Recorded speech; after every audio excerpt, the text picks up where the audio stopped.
Palla in avanti in verticale subito per il numero 9 che scarica per Seferi che va alla conclusione.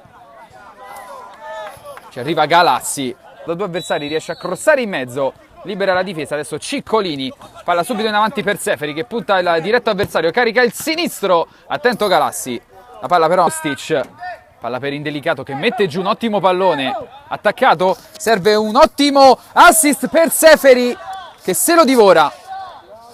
Seferi favorito da rimpallo, allora adesso la palla arriva a Klaus, se ne va sul fondo, la mette in mezzo di destra, attento Galassi, un movimento in avanti, adesso Ciccolini serve Seferi che se ne va, Klaus Seferi carica il sinistro, Seferi, Galassi si distende e poi sulla ribattuta, pronto Indelicato che fa 1-1.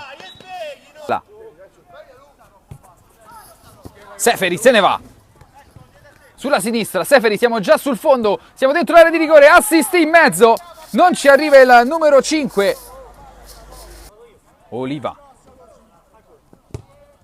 Alla per Seferi, numero di Seferi. Va sul destro, lo prova sul suo palo, attento Galassi. Che ora rimessa per la Roma. Si fa alto il pressing offensivo degli uomini di Villani. Se ne va Seferi, numero.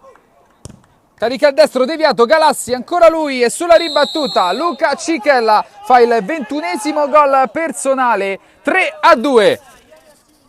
Seferi che resiste al doppio rimpallo, ancora Klaus Seferi, la mette in mezzo. Galassi,